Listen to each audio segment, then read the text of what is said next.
오늘 아침부터 지금까지 몇 마디나 말씀하셨나요? 아침 인사? 전화 통화? 혹시 오늘은 아무와도 말하지 않으셨나요?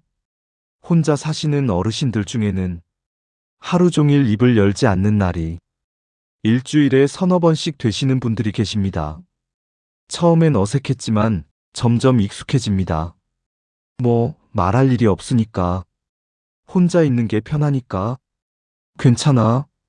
나는 괜찮아. 그런데 이 괜찮다는 느낌이 사실은 가장 위험한 신호일 수 있습니다. 왜냐하면 뇌는 조용히 변하고 있으니까요. 말을 하지 않는 시간이 길어지면 뇌는 그걸 이렇게 받아들입니다. 아, 이 기능은 이제 필요 없구나. 그리고 천천히, 아주 조용하게 그 기능을 줄이기 시작합니다. 기억력보다 먼저, 판단력보다 먼저 연결이 끊어집니다. 오늘 이 영상에서는 말하지 않는 시간이 길어졌을 때 뇌 안에서 무슨 일이 일어나는지, 그리고 혼자 있어도 뇌를 깨어있게 만드는 방법은 무엇인지 차분히 함께 살펴보려고 합니다. 대화는 선택이 아니라 뇌를 위한 필수 자극입니다. 대화를 한다는 건 단순히 말을 주고받는 것처럼 보이지만 사실 뇌에서는 엄청난 일이 일어나고 있습니다. 상대방의 말을 듣는 순간 청각을 담당하는 영역이 깨어납니다. 그 말의 의미를 이해하려고 언어 영역이 작동합니다. 어떻게 대답할지 생각하면서 전두엽이 판단하고 적절한 단어를 찾아내고 입 밖으로 꺼내는 순간까지 여러 뇌 영역이 동시에 움직입니다. 이건 마치 뇌 전체를 사용하는 종합운동과 같습니다. 단어 하나를 암기하는 것과는 차원이 다른 자극입니다. 듣기, 이해하기, 생각하기, 판단하기, 말하기. 이 모든 과정이 1초도 안 되는 시간에 연결되어 작동합니다. 그런데 대화가 줄어들면 어떻게 될까요? 이 연결고리들이 하나씩 느슨해지기 시작합니다. 처음엔 아주 작은 변화입니다. 본인도 모를 정도로 천천히 진행됩니다. 말이 조금 느려졌네. 단어가 잘 안 떠오르네. 무슨 말을 하려고 했더라? 이런 작은 신호들이 바로 뇌가 보내는 경고입니다. 아직 기억은 괜찮습니다. 과거의 일들도 잘 떠올립니다.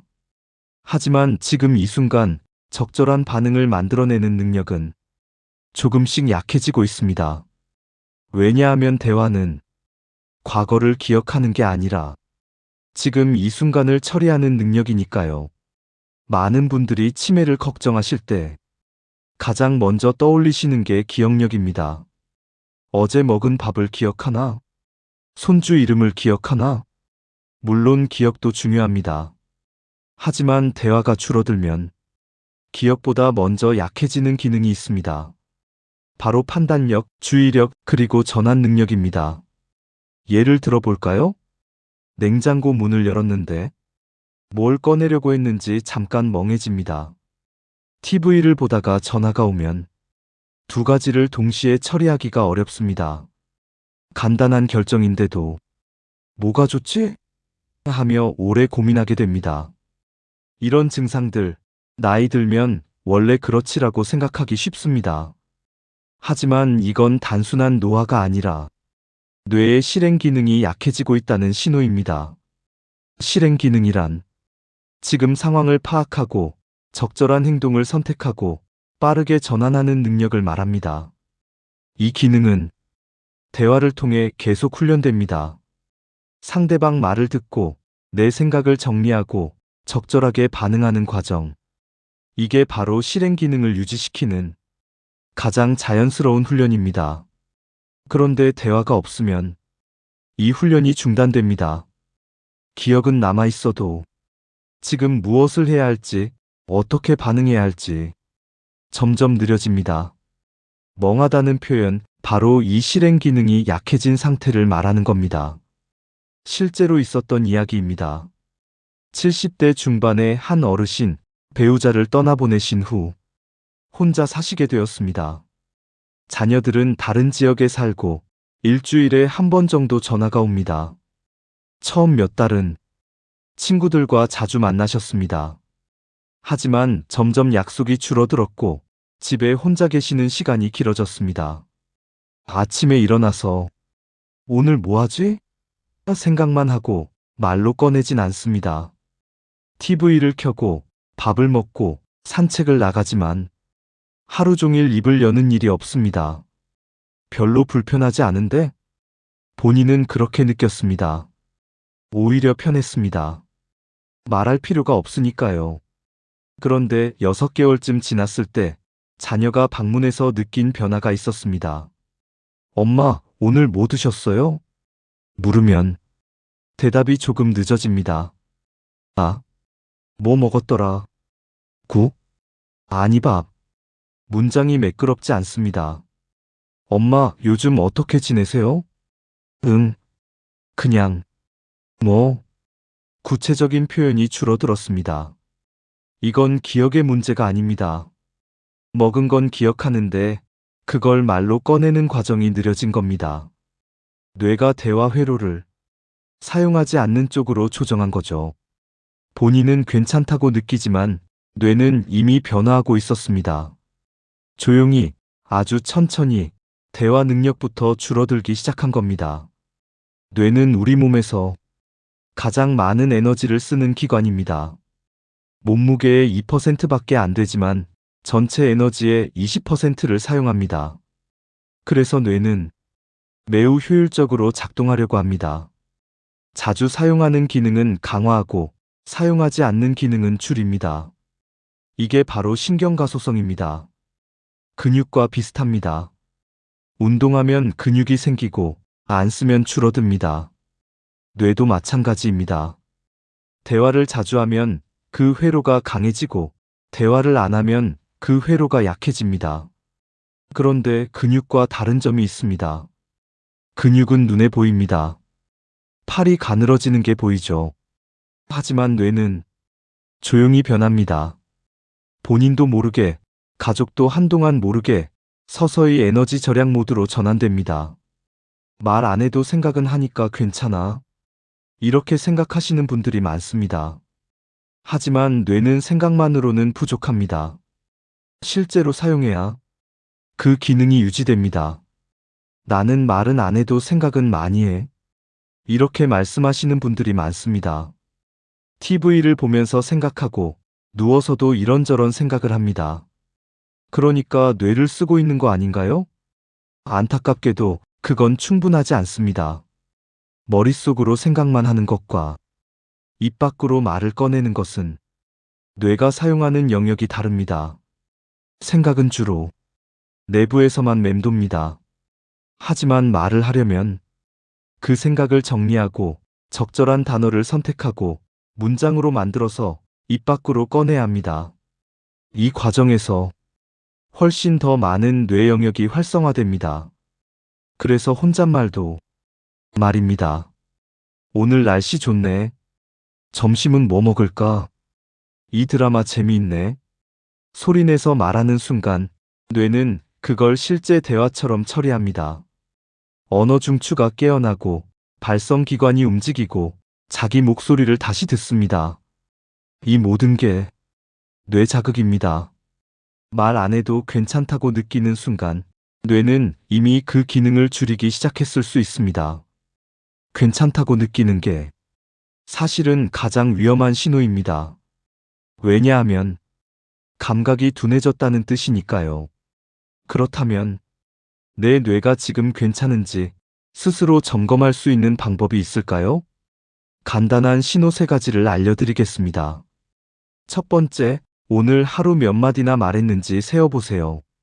아침 인사, 전화 통화, 마트 계산대에서 한 말, 혼잣말까지 모두 포함해서요. 만약 하루에 10마디도 안 된다면 뇌는 이미 대화 기능을 줄이고 있을 가능성이 큽니다. 두 번째, 말하는 게 귀찮아졌는지 확인해 보세요. 뭐 굳이 말해야 하나? 말하기 귀찮은데. 이런 생각이 자주 든다면 이미 뇌가 그쪽 회로를 약화시키고 있다는 신호입니다. 세 번째, 작은 결정이 느려졌는지 점검해 보세요. 오늘 뭐 먹지? 이거 살까 말까? 이런 간단한 선택에도 예전보다 시간이 오래 걸린다면 실행 기능이 약해지고 있다는 뜻입니다. 이 세 가지 중 두 가지 이상 해당된다면 지금부터라도 의식적으로 말하는 시간을 늘려야 합니다. 아직 늦지 않았습니다. 뇌는 자극을 주면 다시 활성화될 수 있습니다. 그럼 혼자 사는 분들은 어떻게 해야 할까요? 다행히 혼자 있어도 뇌를 자극하는 방법이 있습니다. 첫 번째, 혼잣말을 적극적으로 활용하세요. 오늘 날씨 좋네. 점심은 김치찌개 먹어야겠다. 이 뉴스 흥미롭네. 소리내서 말하는 것만으로도 뇌는 대화 회로를 작동시킵니다. 두 번째, 신문이나 책을 소리내서 읽으세요. 눈으로만 읽는 것과 소리내서 읽는 건 뇌 활성화 정도가 전혀 다릅니다. 발성기관이 움직이고 자기 목소리를 듣고 의미를 이해하는 과정이 동시에 일어납니다. 하루에 한 문단만이라도 소리내서 읽어보세요. 세 번째, 스스로에게 질문을 던지세요. 오늘 뭐가 좋았지? 왜 그런 선택을 했을까? 내일은 뭘 해볼까? 질문을 만들고 답을 생각하고 소리내서 대답하는 과정. 이게 바로 뇌의 실행 기능을 훈련하는 방법입니다. 중요한 건 부담 갖지 않는 겁니다. 완벽하게 할 필요 없습니다. 하루 5분, 딱 3문장만이라도 소리내서 말해보세요. 그것만으로도 뇌는 깨어나기 시작합니다. 예전에는 대화가 자연스럽게 만들어졌습니다. 아침에 가족과 밥을 먹고 동네에서 이웃을 만나고 장을 보러 가면 아는 사람과 인사하고 일상 속에서 대화가 저절로 일어났습니다. 하지만 지금은 다릅니다. 혼자 사는 노인 비율이 계속 늘어나고 있습니다. 자녀들은 멀리 살고 동네 사람들과도 예전만큼 교류하지 않습니다. 마트에서도 무인 계산대가 늘어나고 은행도 ATM으로 처리하고 전화보다는 문자가 편합니다. 말하지 않아도 일상이 돌아가는 시대가 되었습니다. 그래서 더 이상 대화는 자연스럽게 오지 않습니다. 의도적으로 만들어야 합니다. 오늘은 누군가와 통화해야지. 복지관에 나가봐야지. 이웃에게 인사라도 건네야지. 이런 작은 결심들이 필요한 시대입니다. 뇌 건강을 위해 대화를 계획해야 하는 시대. 이상하게 들릴 수도 있지만 이게 지금 우리의 현실입니다. 자연스럽게 대화가 줄어드는 환경에서 의도적으로라도 대화를 만들지 않으면 뇌는 그 기능을 포기하기 시작합니다. 대화는 이제 선택이 아니라 챙겨야 할 건강 습관입니다. 운동하듯 영양제 챙기듯 대화도 챙겨야 합니다. 오늘 이야기를 정리하겠습니다. 대화가 줄어들면 뇌에서 가장 먼저 약해지는 건 기억력이 아닙니다. 연결입니다. 지금 상황을 파악하고 적절하게 반응하고 빠르게 전환하는 능력. 이 연결 기능이 가장 먼저 무너집니다. 그리고 이 변화는 조용히 진행됩니다. 본인도 모르게, 가족도 한동안 모르게 서서히 줄어듭니다. 괜찮다고 느낄 때 이미 뇌는 변하고 있을 수 있습니다. 하지만 희망은 있습니다. 뇌는 자극을 주면 다시 깨어날 수 있습니다. 혼잣말이라도 좋습니다. 소리내서 읽는 것도 좋습니다. 스스로에게 질문을 던지는 것도 좋습니다. 하루 5분, 딱 3문장만이라도 소리내서 말해보세요. 그것만으로도 뇌는 이 기능이 아직 필요하구나 라고 다시 인식하기 시작합니다. 대화는 선택이 아니라 필수입니다. 운동하듯 식사하듯 대화도 챙겨야 할 건강 습관입니다. 오늘부터 하루에 몇 마디나 말하는지 한번 세어보세요. 그리고 조금씩 의도적으로라도 말하는 시간을 늘려보세요. 뇌는 기다리고 있습니다. 당신의 목소리를 다음 주에는 루틴이 무너진 노인의 뇌에 대해 이야기하겠습니다. 아침 기상 시간이 왜 그렇게 중요한지 함께 살펴보겠습니다. 오늘도 끝까지 시청해 주셔서 감사합니다.